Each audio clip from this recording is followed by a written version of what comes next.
Okay mga kapipiw. Yan si Busing Lionel.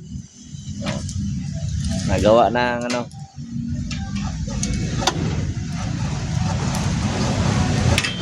Nagpapalambot ng Gulong ng palad. lubricant.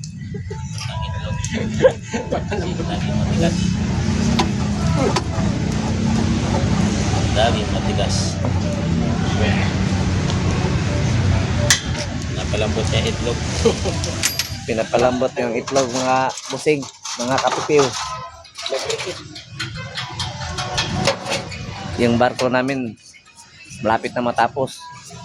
Yung nakalawang pa. Reserva.